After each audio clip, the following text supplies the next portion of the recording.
दोस्तों, सोचिए अगर भूटान भारत का हिस्सा बन जाए।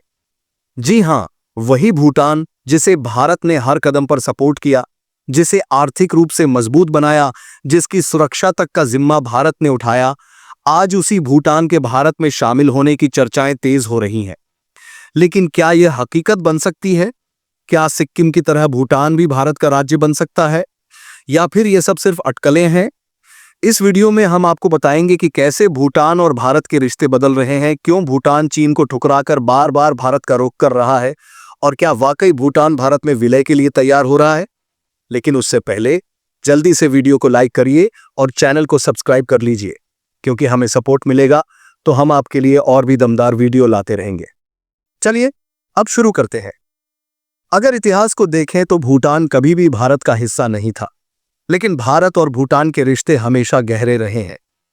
भारत ने 1949 में भूटान के साथ एक दोस्ती संधि पर हस्ताक्षर किए, जिसमें उसकी सुरक्षा और विदेश नीति में भारत की महत्वपूर्ण भूमिका तय की गई।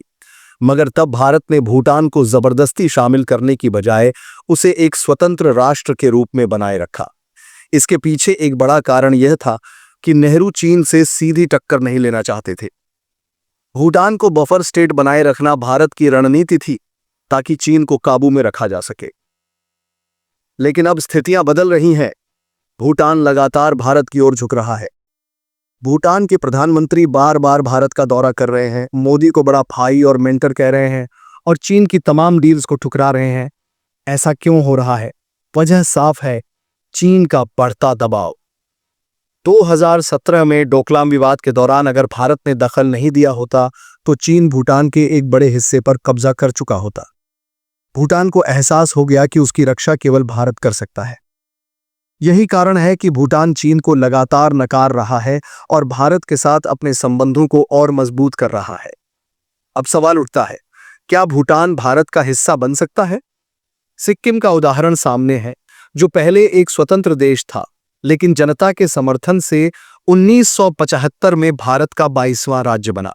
भूटान में भी ऐसे ही हालात बन सकते हैं, क्योंकि अगर चीन का दबाव बढ़ता रहा और आर्थिक रूप से भारत ही उसका सबसे बड़ा सहारा बना रहा, तो भूटान के लोग भारत में शामिल होने को एक बेहतर विकल्प मान सकते हैं। भूटान की अर्थव्यवस्था कमजोर है, जबकि भारत के साथ जुड़ने से उसे वही सुविधाएं मिल सकती हैं जो सिक्किम को मिली। बेहतर इंफ्रास्ट्रक्चर, तेज आर्थिक विकास और सुरक्षा की गारंटी। आज सिक्किम भारत का हिस्सा बनकर एक टूरिज्म हब और विकसित राज्य बन चुका है। क्या भूटान भी यही चाहता है? हालांकि अभी तक भूटान की सरकार ने आधिकारिक रूप से ऐसा कोई संकेत नहीं दिया है, लेकिन भूटान की बढ़ती भारत नजदीकियां और चीन के प्रति उसका रुख यह दिखा रहा है कि भविष्य में कुछ बड़ा बदलाव हो सकता है। अगर भूटान को चीन की आक्रामकता से बचना है, तो भारत ही उसका एकमात्र भरोसेमंद साथी है। तो क्या भारत को भूटान को अपने में मिला लेना चाहिए? क्या भूटान के लोग इसे स्वीकार करेंगे? क्या इतिहास खुद को दोहराएगा? आप क्या सोचते हैं? हमें कमेंट में जरूर बताइए और इस वीडियो को शेयर कीजिए, ताकि सबको पता चले कि आने वाले समय में क्या कुछ हो सकता है।